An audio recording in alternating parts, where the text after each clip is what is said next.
Bienvenidos a un nuevo video el día de hoy. Un nuevo video, ni de pedo que lo estamos grabando otro día. Hoy vamos a hablar sobre las ideas. Recuerden que nuestros videos es para dialogar, argumentar, criticar, abrir el debate. El día de hoy, mentarnos la madre, amenazas de muerte si lo quieren hacer. El día de hoy vamos a hablar sobre las ideas. Primero que nada, decir que nuestros debates se van a basar en tres disciplinas principalmente, porque también conforme vayan avanzando el diálogo podemos entrar en otras como la ética, el derecho, pero principalmente son tres, que es la filosofía, la economía y la psicología. De la filosofía partimos de que sus áreas de estudio es el universo, la naturaleza y el ser humano.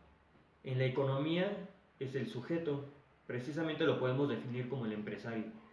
Y en la psicología es también el sujeto. Pero hay tres definiciones.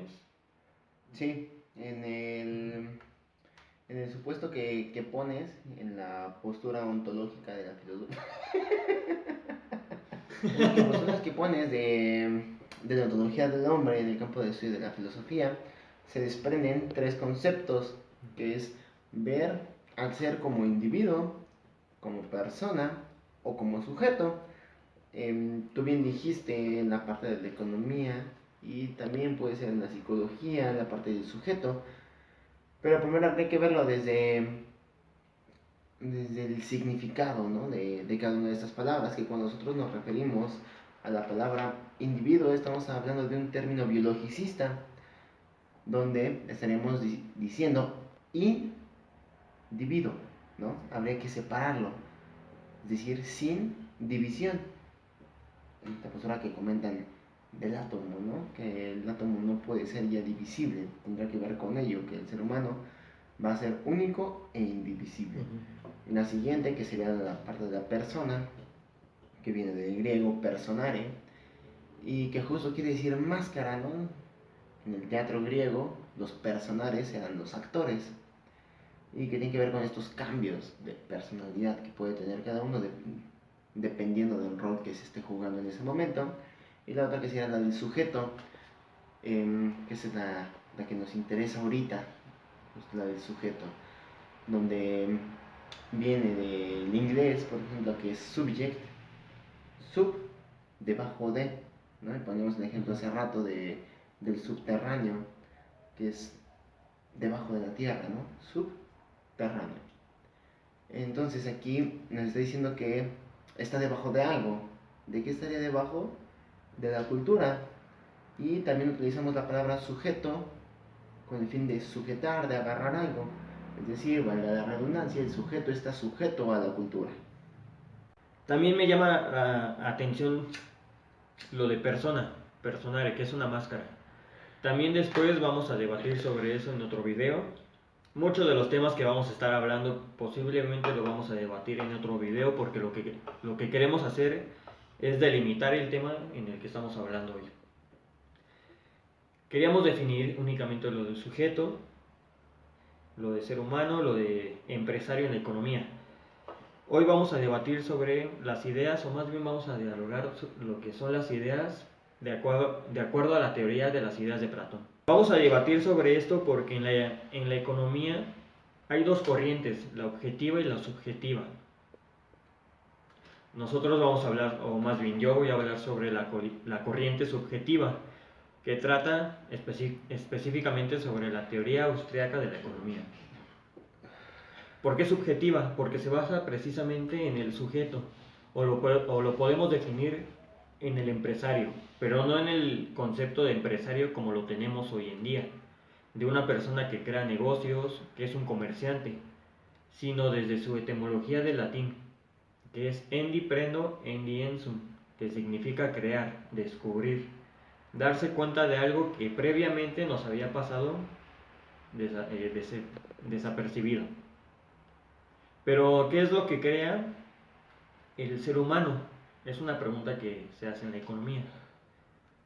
Desde luego que sí crea instrumentos y crea cosas, pero antes de esos instrumentos y de esas cosas, crea ideas. Y precisamente es lo que queremos hacer, la distinción entre lo que es una idea en la economía y lo que es una idea en la teoría platónica. Para Platón, una idea, y hay que diferenciar, es una realidad. A diferencia de la economía, que la idea puede ser de repente un foco que se te prende y quieres crear algo. Partiendo de aquí, Platón aborda la teoría de las ideas gracias a Sócrates, porque Sócrates dice que los conceptos como la justicia, la belleza, la bondad, la moral, tienen una definición universal. Platón dice que el mundo de las ideas, o el conocimiento más bien, es una reminiscencia, es decir, es un recuerdo de ese mundo de las ideas. Pensemos en la belleza.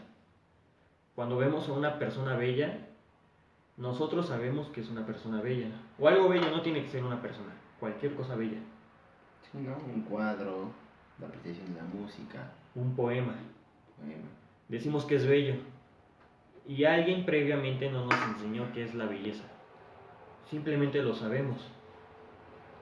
Platón dice que es porque nuestra alma previamente estuvo en el mundo de las ideas, y a través de ese poema, de la música o de una persona que es bella, estamos recordando ese mundo. Estoy medio medio pedo. Es como los videos de los huevos, de huevo cartoon, ándale, de los güey, poetas. ándale, así, güey, igualito. Empezamos bien sobrios y Sí, güey. pero seguimos estando cuerdos y seguimos manteniendo. Volviendo a las ideas, Platón dice que entonces, o más bien se pregunta, ¿hay alguna prueba de que las ideas existan? Y aquí entramos a la música. La música está dentro de la doxa, de lo sensible. Y para esto tenemos que decir que Platón divide el conocimiento en 4: la imaginación, la creencia, el conocimiento deductivo, de donde derivan la matemática y la geometría, y arriba la inteligencia o la intuición. Para Platón, la imaginación está muy alejada de lo que es la verdad absoluta, el conocimiento. Por tanto, la inteligencia y la intuición están más próximas a esa verdad absoluta. Y ojo, la inteligencia, la intuición, la matemática, la geometría, el conocimiento deductivo, a pesar de que están más próximos de la verdad absoluta, para Platón no es la verdad absoluta. Volviendo al ejemplo de la música,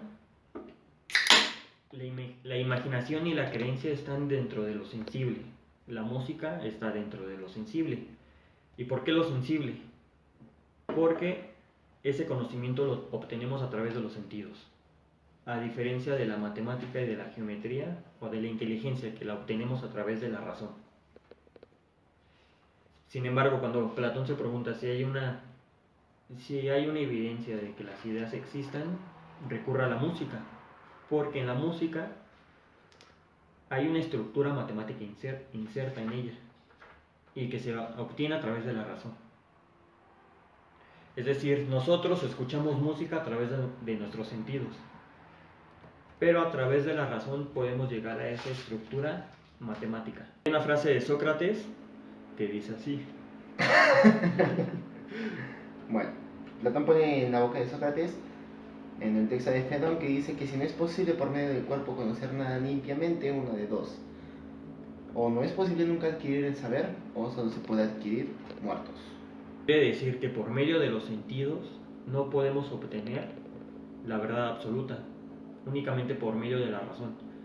Pero es que inclusive, como estamos en este mundo, no podemos llegar a esa verdad absoluta más que muertos, porque de esta manera los sentidos corrompen de alguna manera el alma. Sin embargo, en conceptos como justicia, igualdad, la moral, quizás se pueda llegar a una definición universal, pero es perfectamente debatible, porque yo, a partir de esta idea de Sócrates, defiendo la postura que algunos economistas o estudiantes de derecho defienden, en el sentido de que se puede crear una ética objetiva. Sin embargo, hay corrientes que dicen que la ética es subjetiva. Sí, como la filosofía justamente, ¿no? Mencionaba hace rato de que ese sí es un punto muy debatible, ¿no? Te decía hace rato en broma que eso hay que preguntárselo a un perverso, ¿no? A un asesino Sí. en serie, a un fetichista. Y comentábamos Sí, ¿no? al Marqués de Sade. Hablábamos de Marqués de Sade, ¿no? Que decía que es un texto que estaría padre, ¿no? Retomar en algún momento cuando habláramos de esta parte de la ética. Decimos que vamos a retomar un texto, el de... Puta, yo me olvidé el La nombre, güey. filosofía del tocador. Ah, sí, güey, filosofía del tocador. Donde justo es donde Marqués de Sade plasma toda la parte de su propia ética y moral, que sin embargo está muy estructurada y que no es de la manera en que muchos lo piensan, ¿no? Esta parte de su ética, hablando del término, que justo de ahí nace, ¿no? Del sadismo. Pero bueno, ya ahí nos saldremos un poquito del tema, nada más que sí sería, ¿no? Debatible. Yo no comparto mucho esta idea, incluso aquí hay algo muy interesante que cuestiona aquí Carlos García, donde se cuestiona qué son las palabras. Y entonces, hablando de la parte de la definición universal de las palabras, sería como una trampa, ¿no? Ahorita que estabas hablando, recuerdo que justamente cómo se crea el universo de la Biblia, ¿no? Se supone que se crea Adán y Eva, Dios crea a Adán y Eva, pero antes de eso Dios crea todo justo a través de la palabra, ¿no? Dios dice que la luz se haga y la luz se hizo, ¿no? Separa la luz de la oscuridad justo a través de la palabra. Todo lo crea a través de la palabra. Y entonces crea a Adán y Eva y le dicen, todo esto es para que ustedes lo nombren y lo usen a su parecer. Desde ahí existe una trampa del lenguaje, ¿no? Y que justo después se ve también en la Torre de Babel, donde Dios enojado, para confundir a las personas, separa la lengua. Pero ahorita bueno, yo también soy un lector de la Biblia, para que no me vengan con cuentos, estoy harto.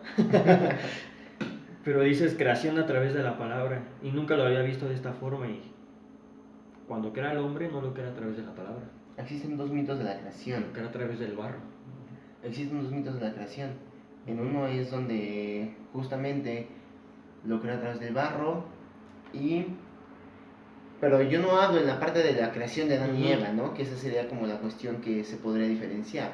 En uno es donde crea a ellos a partir del barro y el otro es donde crea incluso a Eva a partir de la costilla de Adán, en el otro los crea juntos. Ahí existen dos mitos de la creación. Pero cuando habla en cuestión de la creación del universo, no en sí de Adán y Eva, de la creación del universo, lo hace a través de la palabra. Que de ese incluso nada más hay uno, ¿no? Hablando del mito de la creación, pero solamente Adán y Eva, y existen dos. Uno donde lo crea a los dos juntos al mismo tiempo, y en el otro donde primero crea a Adán y después crea a Eva a través de la costilla de Adán. Ahí sí existen dos posturas. Y que solamente es en una, de hecho, donde les dice que nombren todo lo existente. Pero cuando él se habla de la creación del universo, lo hace justo a través de la palabra. En el video anterior hablábamos sobre la ciencia, precisamente sobre si la economía puede ser una ciencia, y después debatíamos qué es una ciencia, si debe de ser objetiva. Dentro de la postura de Platón se podría decir, porque la episteme entra dentro de la inteligencia y del conocimiento deductivo, la matemática y la geometría. Pero la economía no aborda la corriente subjetiva no aborda esos aspectos. Dentro de lo que piensa Platón, él estaría poniendo a la economía dentro del mundo sensible, de la doxa. Claro, y ahí regresamos a la postura que decíamos hace rato, ¿no? Del sujeto. A partir de la doxa, el sujeto, que también puede dar una palabra subjetivo, que tiene que ver, ¿no? Existe ahí la relación, donde hablando de la economía subjetiva que habla de la escuela austríaca, Entonces se habla a partir del sujeto que va a crear entonces cuando se encuentra inmerso en las influencias culturales. Exacto, porque hablábamos de que la economía se basa en el empresario, y cada uno de nosotros para la economía es un empresario, Ujú. porque tiene una innata capacidad creativa. Nos pasamos el tiempo creando algo. Por ejemplo, ahorita que estamos haciendo los videos y dices que creamos porque estamos por debajo o estamos inmersos en la cultura. Hoy en día, un ejemplo muy claro sería los videos de YouTube. Hay una cultura, existen ahora los YouTubers, y por tanto nos estamos viendo influenciados por YouTube a hacer este tipo de videos. Sí, y que ahorita que lo comentas, yo creo que yo ya para concluir el video, también se me viene a la mente, ¿no? Friedrich Nietzsche, cuando empieza a hablar acerca del superhombre, incluso en Naciendo Zaratustra, ¿no? Donde habla de evolución, y entonces como dice, ¿no? Que el ser pasa del camello al niño, perdón, del camello al león y del león al niño, ¿no? Y donde justamente el niño se llega, o se acerca al superhombre por este juego de crear, ¿no? Es decir, Sí. lo que hace el niño es juega a crear. ¿Y qué tendrá que ver entonces con eso? La diferencia es que Nietzsche primero dice que debe de haber una desvalorización de los valores, quitar todo el valor de entonces cultural, y entonces a partir de ahí se puede crear. No creo que sea posible, pero sin embargo, eso ya la mami. Bueno, pero la postura nietzscheana, ahí sí se sale de la cuestión cultural, ¿no? Que yo no creo que sea posible, pero ahí está, ¿no? Desvalorizo la parte cultural, lo que me está influenciando para poder entonces crear de ceros. Y es donde podríamos encontrar entonces al superhombre, ¿no? Pero yo creo que desde esta postura, yo creo que no podría ser posible, ¿no? Yo creo que esa es la pregunta que yo dejaría ya para concluir, y si se puede o no se podría crear desde ceros, desde nada, ¿no? Como propone el concepto de empresario, ¿no? Ok, que da cuenta de algo que no estaba, que es de la nada, ¿no? Prácticamente, que se crea algo de la nada. Esa es la pregunta que yo dejaría hoy, ¿no? ¿Se podrá o no se podrá crear de la nada? Tiene una pregunta que acaba de surgir en mi cabeza a través de este diálogo y que tiene que ver con el video que hicimos anteriormente sobre la ciencia, es si la ciencia es objetiva. Y lo habíamos planteado muy bien, la ciencia es objetiva, y Platón dice que solamente se puede llegar a la episteme, al mundo perfecto, a la verdad absoluta a través de la razón. Y esa es otra pregunta, ¿solamente se puede llegar a la episteme o a la verdad absoluta a través de la razón? Y tenemos que dejar de un lado el conocimiento de la imaginación, de la creencia, es decir, el conocimiento de los sentidos. Sería una postura imposible, ¿no? Pero creo que sería buena pregunta, ¿no? Yo creo que sería muy difícil salirnos del mundo de los sentidos, de la percepción, para crear solamente a partir de la razón. Entonces ya tenemos ahí dos preguntas, déjenos sus comentarios, Aunque nos valen verga. sus aportaciones, sus temas de interés, algunos amenazas de muerte, mensajes de amor, Aunque también nos valen verga. todo lo que nos quieran dejar aquí abajo en los comentarios, y nos vemos en el próximo video.